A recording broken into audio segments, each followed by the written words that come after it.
छात्रों, 12वीं रसायन के अंतर्गत हम पिछले टर्न पर राउल्ट का नियम पढ़ाया था हमने। अब राउल्ट के नियम की सीमाएं हैं 2-3, इनको सुन लीजिए। राउल्ट का नियम केवल तनु विलयनों पर लागू होता है।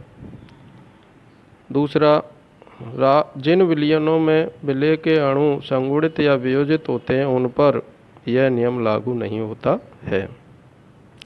तीसरा, सांद्र विलयन इस नियम से विचलन प्रदर्शित करते हैं, अतः इन पर यह नियम लागू नहीं होता है। अब आता है क्वथनांक का उन्नयन। क्वथनांक का उन्नयन क्या है, सुन लीजिए। क्वथनांक किसे कहते हैं? मोटे शब्दों में हम कह सकते हैं किसी द्रव का वह ताप जिस पर वह उबलता है क्वथनांक कहलाता है क्वथनांक कहलाता है। और दूसरे शब्दों में वह ताप जिस पर किसी द्रव का वाष्प दाब वायुमंडलीय दाब के बराबर हो जाता है द्रव का क्वथनांक कहलाता है।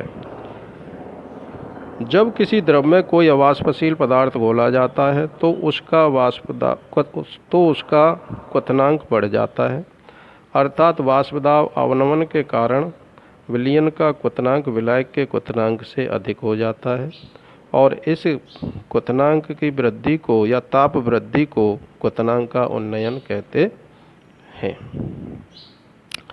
ये ग्राफ है वाष्प दाब और ताप के मध्य। ये शुद्ध विलायक का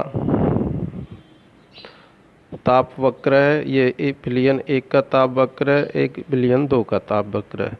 आप देखते हैं कि ये विलायक का ताप वक्र ऊपर है और ये विलायक 1 और 2 के जो वक्र हैं ये विलायक के वक्र से हमेशा नीचे रहते हैं। और तनु विलयनों के क्षेत्र में हम देख सकते हैं ये आपस में लगभग समानांतर रेखाएं होती हैं।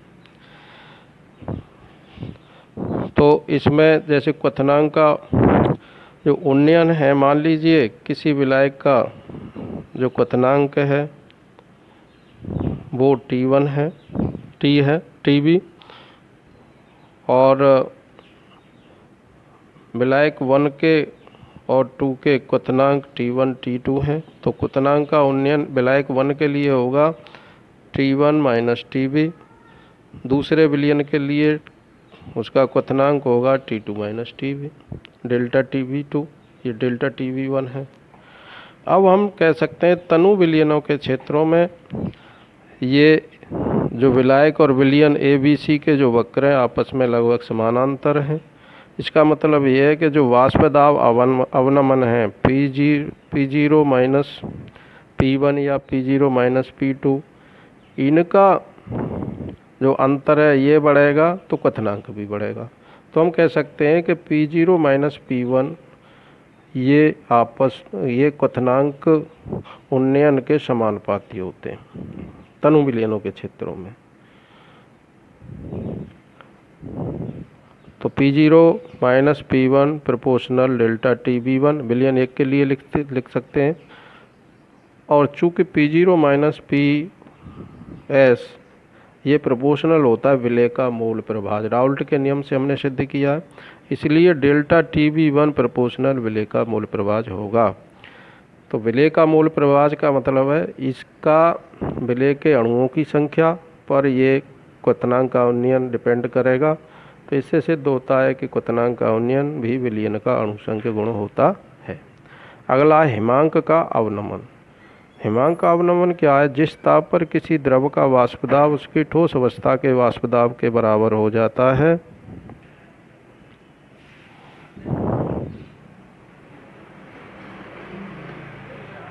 उस ताप को द्रव का हिमांक कहते हैं। या हम कहें कि जिस ताप पर द्रव की ठोस अवस्था का वाष्प दाब वायुमंडलीय दाब के बराबर हो जाता है वो द्रव का हिमांक कहलाता है। जब किसी द्रव में कोई अवाष्पशील पदार्थ घोला जाता है तो उसका ताप कम होने लगता है, अर्थात विलायक के हिमांक से विलयन का हिमांक कम हो जाता है। दूसरे शब्दों में कहें वाष्प दाब अवनमन के कारण हिमांक में भी अवनमन हो जाता है विलयन के। यहाँ ये चित्र है, ये विलायक विलयन 1 और विलयन 2 के ग्राफ हैं। वाष्प दाब और ताप के मध्य में।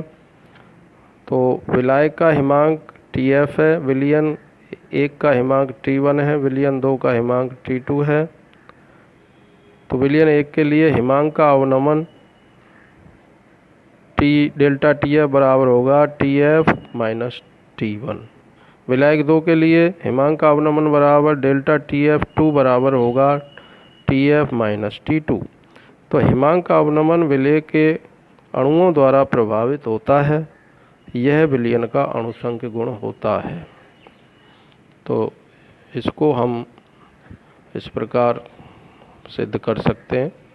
तो ये हिमांक का अवनमन रहा और इन विलयन का अणुसंख्य गुण होता है। तो आज के लेक्चर में इतना ही। छात्र इसको YouTube चैनल को सब्सक्राइब करें, इससे बार बार कहा जा रहा है, आपको फ़ायदा होगा। धन्यवाद।